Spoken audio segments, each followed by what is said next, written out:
വിദ്യാർത്ഥികളെ, ഇന്ന് രണ്ടാം പാദവാർഷിക പരീക്ഷ 5ാം ക്ലാസ്സിൻ്റെ മാത്സ് ക്വസ്റ്റ്യൻ പേപ്പറും അതിൻ്റെ ആൻസർ കീയുമാണ് നമ്മളിവിടെ ഡിസ്കസ് ചെയ്യാൻ പോകുന്നത്. അപ്പോൾ ഇത് മലയാളം മീഡിയത്തിലുള്ള ക്വസ്റ്റ്യൻ പേപ്പർ ആണെങ്കിലും ഇംഗ്ലീഷിലും നിങ്ങൾക്ക് ആൻസർ പറയുന്നതാണ്, മനസ്സിലാവുന്നതായിരിക്കും കേട്ടോ. അപ്പോൾ ചാനൽ ആദ്യമായി കാണുന്നവരുണ്ടെങ്കിൽ ചാനൽ സബ്സ്ക്രൈബ് ചെയ്യണേ. നമുക്ക് ക്വസ്റ്റ്യനിലേക്ക് കിടക്കാം. നോക്കൂ, പ്രവർത്തനം 1. ചിത്രത്തിൽ ഒരു വലിയ സമചതുരത്തെ 8 തുല്യ ഭാഗങ്ങളാക്കിയിരിക്കുന്നു. ചിത്രത്തിൽ എന്താണ് ചെയ്തിരിക്കുന്നത്? ഒരു സമചതുരത്തെ സ്ക്വയറിനെ 8 തുല്യ ഭാഗങ്ങളാക്കിയിരിക്കുന്നു. ഷെയ്ഡ് ചെയ്തത് വലിയ സമചതുരത്തിൻ്റെ എത്ര ഭാഗമാണ്? അപ്പോൾ ഷെയ്ഡ് ചെയ്തിരിക്കുന്നത് വലിയ സമചതുരത്തിൻ്റെ എത്ര ഭാഗമാണ് എന്നാണ് ചോദിച്ചിരിക്കുന്നത്. അതായത് ഈ സ്ക്വയറിൻ്റെ എത്ര ഭാഗമാണെന്നാണ് ചോദിച്ചിരിക്കുന്നത്. സ്ക്വയറിൽ എത്ര ഭാഗമുണ്ട്? മൊത്തം 8 ഭാഗം ഉണ്ടെന്നാണ് പറഞ്ഞത് അല്ലേ.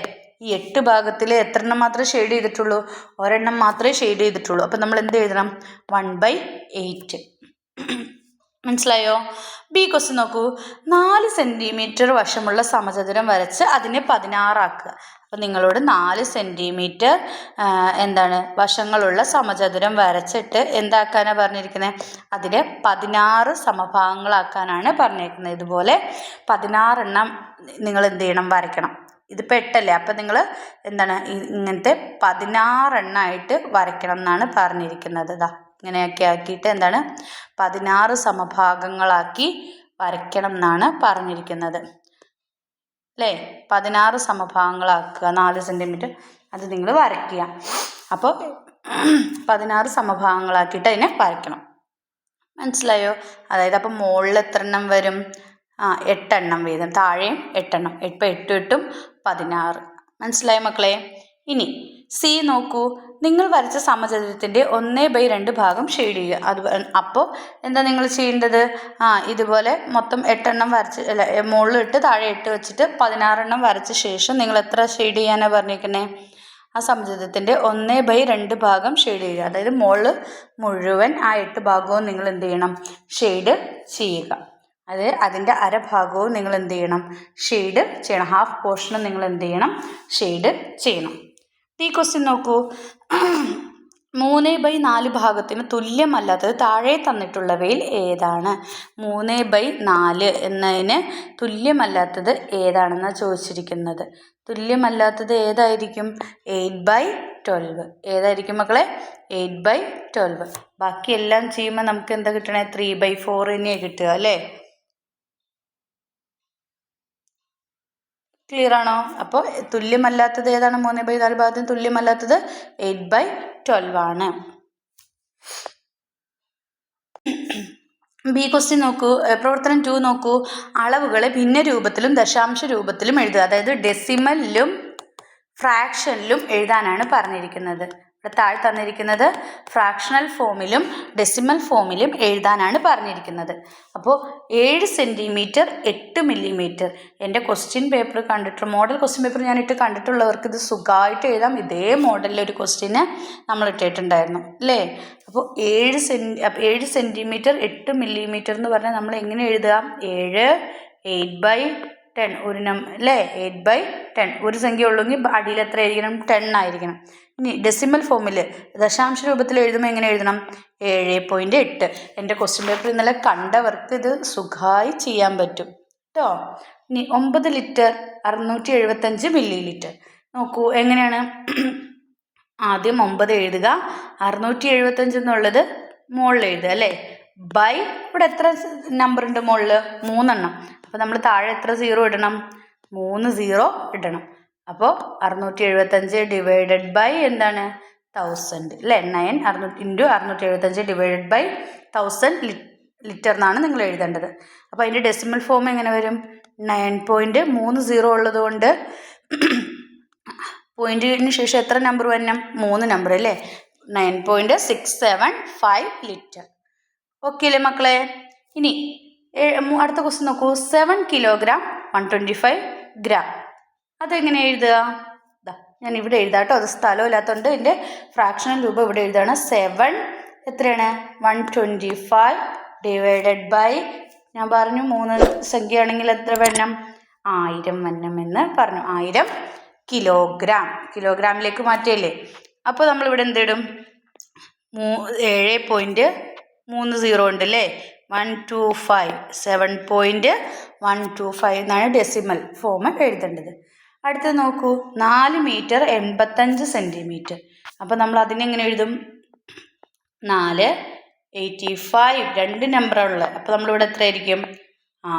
100 ആയിരിക്കും അല്ലേ, 100 മീറ്റർ. അപ്പോൾ നമുക്കിവിടെ എന്ത് വരും? 4.85 മീറ്റർ. ഓക്കെ അല്ലേ മക്കളെ? ഇനി നോക്കൂ, 8 മില്ലിമീറ്റർ. 8 മില്ലിമീറ്റർ എന്ന് പറയുമ്പോൾ 8 മാത്രമേ ഉള്ളൂ അല്ലേ. 8/10 ഒറ്റ സംഖ്യ ഉള്ളൂ. അപ്പോൾ ഇതിൻ്റെ ഡെസിമൽ എഴുതുമ്പോൾ നമ്മൾ എന്ത് ചെയ്യണം? 8 അല്ലേ. അപ്പോൾ നമുക്ക് ഇവിടെ ഒരു 0 ഉള്ളത് കൊണ്ട് നമുക്ക് 8ന് എന്താണ് മുമ്പ് എന്ത് ചെയ്യണം? ഒരു പോയിന്റ് ഉണ്ട്. അപ്പോൾ 0.8 സെൻറ്റിമീറ്റർ. മൂന്നാമത്തെ പ്രവർത്തനം നോക്കാം. രാധ തിരുവനന്തപുരത്ത് നിന്നും 7:45 ട്രെയിനിൽ യാത്ര പുറപ്പെട്ട് അന്നേ ദിവസം തന്നെ 11:15 കോട്ടയത്തെത്തി. അന്ന് തന്നെ കോട്ടയത്ത് നിന്നും 15:10 പുറപ്പെട്ട് 18:55 തിരുവനന്തപുരത്തെത്തി.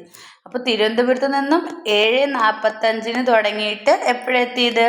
11:15 എത്തിയത് അല്ലേ. തിരിച്ച് 15:10 പുറപ്പെട്ടിട്ട് 18:55 തിരുവനന്തപുരത്തും എത്തി. അപ്പോൾ രാധ തിരുവനന്തപുരത്ത് നിന്നും കോട്ടയത്ത് എത്താൻ എത്ര സമയം എടുത്തു? അപ്പോൾ നിങ്ങൾ ഓരോന്നും എടുത്ത് എഴുതണം അല്ലേ. രാധ തിരുവനന്തപുരത്ത് നിന്നും ട്രിവാൻഡ്രത്ത് നിന്നും പുറപ്പെട്ടത് എപ്പോഴാണ്? അങ്ങനെ ഓരോ സ്റ്റെപ്പും എടുത്ത് എഴുതണം കേട്ടോ. തിരുവനന്തപുരത്ത് നിന്നും പുറപ്പെട്ടത് എപ്പോഴാണ്? 7:45. പിന്നെ അന്നേ ദിവസം എത്തിച്ചേർന്നത് എപ്പോഴാണ്? 11:15. എപ്പോഴാണ്? 11:15. അപ്പം 7:45 മുതൽ 11:15 വരെ അല്ലേ. അപ്പോൾ രാവിലെ 7:45 മുതൽ 11:15 വരെ എടുത്ത മണിക്കൂർ ഈ സമയം എത്രയാണെന്ന് നിങ്ങൾ കൗണ്ട് ചെയ്യണം.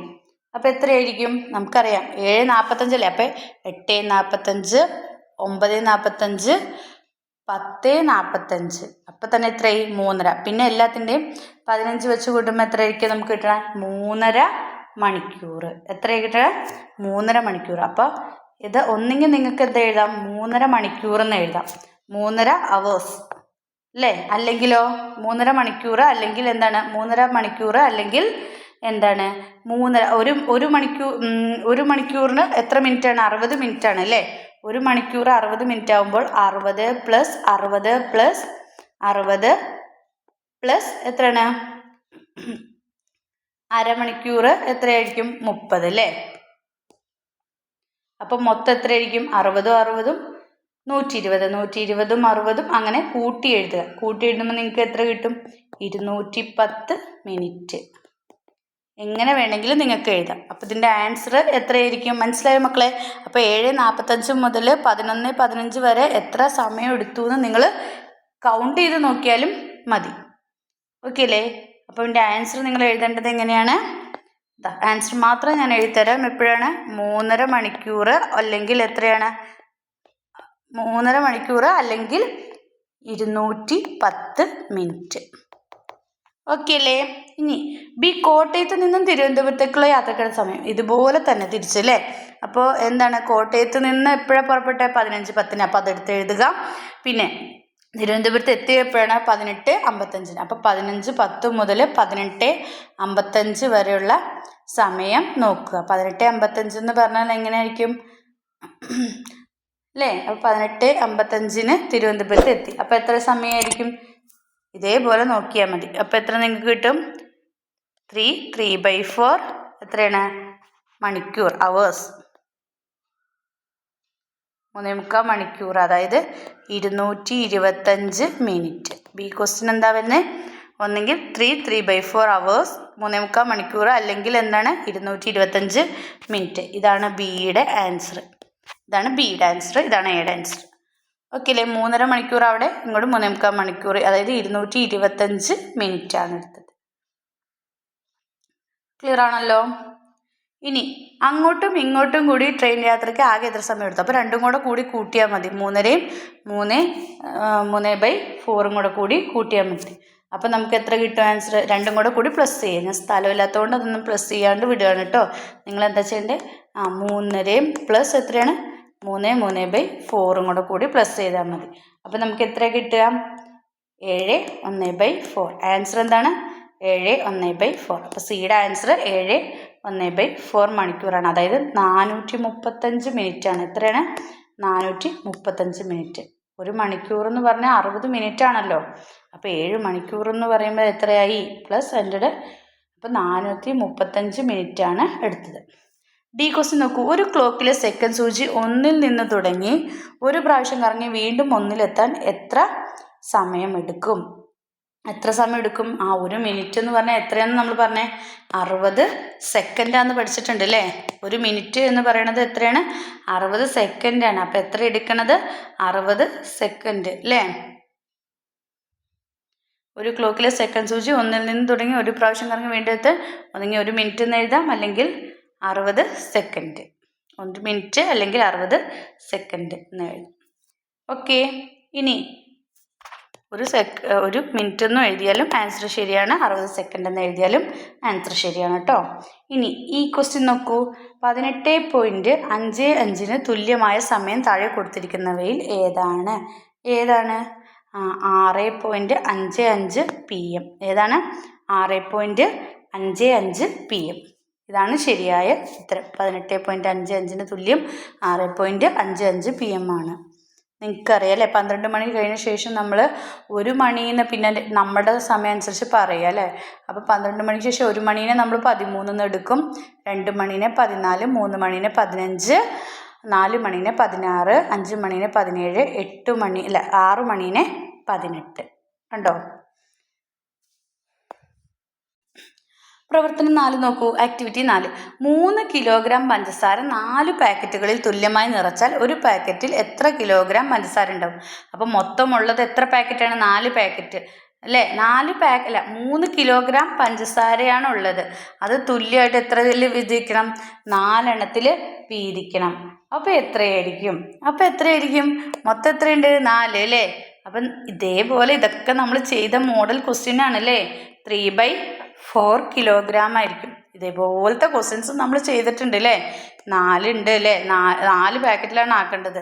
മൊത്തം എത്രയുള്ളൂ? 3 കിലോഗ്രാം ആണ്. അപ്പോൾ 3/4 kg എന്ന് എഴുതിയാൽ മതി. ഇതുപോലത്തെ ക്വസ്റ്റ്യൻസ് ഒക്കെ തന്നെയാണ് നമ്മൾ മോഡൽ ക്വസ്റ്റ്യൻ പേപ്പറായിട്ട് ചെയ്തതും അല്ലേ? ബി ക്വസ്റ്റ്യൻ നോക്കൂ. 17 മിഠായികൾ 3 പേർക്ക് തുല്യമായി വീതിച്ചു കൊടുത്താൽ ഓരോരുത്തർക്കും എത്ര മിഠായികൾ വീതം ലഭിക്കും? അതായത് എത്ര മിഠായികൾ മിച്ചമുണ്ടാകും? തുല്യമായിട്ട് വീതിക്കണം എന്ന് പറഞ്ഞത്. അപ്പോൾ ഓരോരുത്തർക്കും എത്ര മിഠായി? മൊത്തം എത്ര മിഠായി ഉണ്ട്? 17 മിഠായി. 3 പേർക്ക് എത്ര മിഠായി വെച്ചിട്ട് കൊടുക്കാൻ പറ്റും? നമുക്ക് തുല്യമായിട്ട് കൊടുക്കണം. അപ്പം നമുക്കറിയാം അല്ലേ? 3 × 5 എന്ന് പറഞ്ഞാൽ എത്രയാണ്? 15. അപ്പോൾ ഓരോരുത്തർക്കും എത്ര വീതം കിട്ടും? നമുക്ക് 5 വീതമാണ് നമ്മൾ കൊടുക്കാനുണ്ടാവുക. 3 പേർക്കും തുല്യമായിട്ട് 5 വീതം കൊടുത്താൽ 15 എണ്ണമായി അല്ലേ? അപ്പോൾ ഓരോരുത്തർക്കും തുല്യമായിട്ട് എത്ര എണ്ണം വീതം ലഭിക്കും? 5 വീതം. ബാക്കി എത്ര ബാലൻസ് ഉണ്ടാവും? 15 അല്ലേ? 3 × 5 15 ആണ് അല്ലേ? അപ്പോൾ ബാക്കി എത്രയുണ്ട്? 16, 17. ബാക്കി എത്ര ബാലൻസ് ഉണ്ട്? ബാലൻസ് എത്രയുണ്ട്? മിച്ചം ബാക്കി എത്രയുണ്ട്? 2. മനസ്സിലായോ? 15, 16, 17 അല്ലേ? 2ആണ് ബാലൻസ് ഉള്ളത്. സി ക്വസ്റ്റ്യൻ നോക്കൂ മക്കളെ. 7 കിലോഗ്രാം പഞ്ചസാര ഒരുപോലെയുള്ള 4 പാക്കറ്റുകളിൽ നിറച്ചു.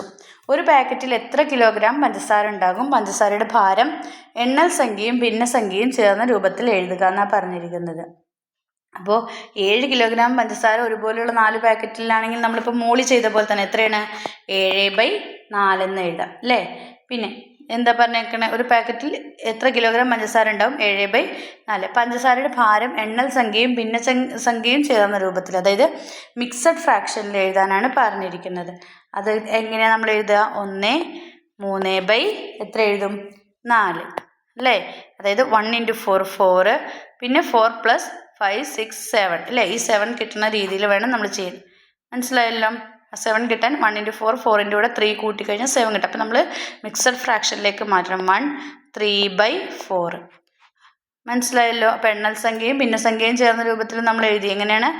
1 3/4. ഓക്കെ അല്ലേ? 1 3/4 ഇതാണ് എഴുതേണ്ടത്. ഡി ക്വസ്റ്റ്യൻ നോക്കൂ. 1 1/4 തുല്യമായത് താഴെ കൊടുത്തിരിക്കുന്നവയിൽ ഏതാണ്? 5 1/4. ഏതാണ്? 5 1/4. മനസ്സിലായോ? പ്രവർത്തനം 5 നോക്കൂ. ഒരു സംഖ്യയെ 4 കൊണ്ട് ഹരിക്കുമ്പോൾ മിച്ചമായി വരാവുന്ന സംഖ്യകൾ ഏതെല്ലാം? അതായത് ഒരു സംഖ്യ 4 കൊണ്ട് ഹരിക്കുമ്പോൾ മിച്ചമായി വരാവുന്ന സംഖ്യകൾ ഏതൊക്കെയാണെന്നാണ് ചോദിച്ചേക്കുന്നത്. അപ്പോൾ ഏതൊക്കെയായിരിക്കും? നമ്മൾ ഏതൊക്കെയായിരിക്കും? 0, പിന്നെയോ 1, അല്ലേ? 1 എന്താണ് 1നെ 4 കൊണ്ട് ഹരിക്കുമ്പോൾ മിച്ചമായി വരുന്ന 1, പിന്നെ 0, 1, പിന്നെ ഏതാണ് 2, 3. ഇതൊക്കെയാണ് എന്ത് മിച്ചമായി വരാവുന്ന സംഖ്യകൾ, അല്ലേ? ശിഷ്ടം വരാവുന്ന സംഖ്യകൾ. ഇനി ബി നോക്കൂ. 5, 10, 15, 20 എന്നീ സംഖ്യാക്രമത്തിലെ സംഖ്യകളെ 5 കൊണ്ട് ഹരിക്കുമ്പോൾ വരുന്ന മിച്ചം എത്രയാണ്? 0. ഇതിനെല്ലാം 5 കൊണ്ട് ഡിവൈഡ് ചെയ്താൽ നിങ്ങൾക്കറിയാം എന്താ? 10, അല്ലേ? 10നെ 5 കൊണ്ട് ഡിവൈഡ് ചെയ്ത് നോക്കൂ. അപ്പോൾ എത്ര കിട്ടുന്നത്? അല്ലേ? 1 5 5, 2 5, 10. നമുക്ക് എന്താ കിട്ടണ? 0, അല്ലേ? ബാലൻസ് 0 വരാവുന്നത് ഏതാണ്? എന്താണ് 5 കൊണ്ട് ഹരിക്കുമ്പോൾ എല്ലാത്തിലും എത്രയാണ് മിച്ചം വരുന്നത്? ബാലൻസ് ശിഷ്ടം വരുന്നത് എത്രയാണ്? 0യാണ്. ഇപ്പോൾ 15നെ ഹരിച്ച് നോക്കൂ. 15നെ 5ൽ ചെയ്താൽ, അല്ലേ? 3 × 5 15. അവിടെയും 0യാണ്. ഓക്കെ അല്ലേ? ഇനി സി ക്വസ്റ്റ്യൻ നോക്കൂ. 5 കൊണ്ട് ഹരിക്കുമ്പോൾ മിച്ചം 1 വരുന്ന സംഖ്യകൾ. അപ്പോൾ ഇതല്ലാത്തൊക്കെ നമുക്ക് ഏതൊക്കെ എഴുതാം? 1, 6, 11, 16. ഈ സംഖ്യകളൊക്കെയാണ് നിങ്ങൾ എഴുതേണ്ടത്. ഇനി ഡി ക്വസ്റ്റ്യൻ നോക്കൂ. 3 കൊണ്ട് ഹരിക്കുമ്പോൾ മിച്ചം 2 വരുന്ന ഒരു സംഖ്യാക്രമം എഴുതാനാണ് പറഞ്ഞിരിക്കുന്നത്. 3 കൊണ്ട് ഹരിക്കണം. 3 കൊണ്ട് ഹരിക്കുമ്പോൾ ഏതൊക്കെയാണ് വരുന്നത്? 5, 8, 11, 14. 3 കൊണ്ട് ഹരിക്കുമ്പോൾ മിച്ചം 2 വരുന്ന സംഖ്യാക്രമങ്ങൾ 5, 8, 11, 14. ഇനി ഈ ക്വസ്റ്റ്യൻ നോക്കൂ. ഒരു സംഖ്യയെ 9 കൊണ്ട് ഹരിച്ചപ്പോൾ ഹരണഫലം 0യും മിച്ചം 8ഉം കിട്ടി. സംഖ്യ താഴെ തന്നിട്ടുള്ളവയിൽ ഏതാണ്? 0 × എത്രയായിരിക്കും? 9 + 8. ഏതാണ്? 0 × 9 + 8. പ്രവർത്തനം 6 നോക്കൂ. ഈ ക്വസ്റ്റ്യൻ ഷെയ്ഡ് ചെയ്ത ഭാഗത്തെ സൂചിപ്പിക്കുന്ന ഭിന്നസംഖ്യ എഴുതുക എന്നാണ് പറഞ്ഞിരിക്കുന്നത്. എത്രയാണ് ഇത്? മൊത്തം എത്രയാണുള്ളത്? 4 എണ്ണമാണുള്ളത്, അല്ലേ? അപ്പോൾ എങ്ങനെ എഴുതും? ഇത് 1, അല്ലേ? 1 1/4. 1 1/4, അല്ലേ? ഇപ്പം ഇങ്ങനെയാണ് എഴുതേണ്ടത്. 1 1/8 എന്ന ഭിന്നസംഖ്യ വൃത്തവും വൃത്തഭാഗവുമായി വരച്ച് കാണിക്കാനാണ് പറയുന്നത്. അത് ഇതുപോലെ ആദ്യം 1, അല്ലേ? പിന്നെ അടുത്തതിൽ എന്താണ്? 1/8. അപ്പോൾ എത്ര ഉണ്ടാവണം? മുകളിൽ 4 എണ്ണം, അല്ലേ? മുകളിൽ 4 എണ്ണമായിട്ട് 4 ഈക്വൽ പാർട്സ് ആയിട്ട് നിങ്ങൾ വരയ്ക്കണം മുകളിൽ. അപ്പോൾ എങ്ങനെ വരും? മൊത്തം എത്ര എണ്ണം വേണം? ഇതുപോലത്തെ 8 എണ്ണം, അല്ലേ? മൊത്തം 8 എണ്ണം. അതായത് താഴെ 4 എണ്ണം, മുകളിൽ 4 എണ്ണം. എന്നിട്ട് അതിനകത്ത് ഒരു ഭാഗം മാത്രം നിങ്ങൾ എന്ത് ചെയ്യണം? ഷെയ്ഡ് ചെയ്ത് വരച്ച് കാണിച്ചു കൊടുക്കണം. ഓക്കെ. സി ക്വസ്റ്റ്യൻ നോക്കൂ. 1 1/4, 1 1/8, 1 1/3. ഇവയെ ചെറുതിൽ നിന്ന് വലുതിലേക്ക് ക്രമത്തിൽ എഴുതിയാൽ മധ്യത്തിൽ വരുന്നത് ഏത് എന്നാണ് ചോദിച്ചേക്കുന്നത്. ഏതാണ് നടുക്ക് വരിക? 1 1/4. അതാണ് എഴുതുന്നത്. സെൻറ്ററിൽ വരുന്ന ഏതാണെന്നാണ് ചോദിച്ചിരിക്കുന്നത്. ഡി താഴെ കൊടുത്തിരിക്കുന്നതിൽ 1/3 ഭാഗം ഷെയ്ഡ് ചെയ്ത് ഇത് ഏത് ചതുരത്തിലാണെന്ന് കണ്ടുപിടിക്കാനാണ് പറഞ്ഞേക്കുന്നത്. എയിലാണോ, ബിയിലാണോ, സിയിലാണോ, ഡിയിലാണോ? എത്രയാണ്? 1/3. 1/3 എന്ന് പറയണത് ഏതായിരിക്കും? 1/3 എന്ന് പറഞ്ഞത് ഷെയ്ഡ് ചെയ്തിരിക്കുന്ന ഏതിലായിരിക്കും? നോക്കൂ, ഏതായിരിക്കും? ഡി, അല്ലേ? ഇതല്ലേ ശരിയായ ആൻസർ? ഈക്വൽ പാർട്സ് ആക്കണം, അല്ലേ? ഓക്കെ.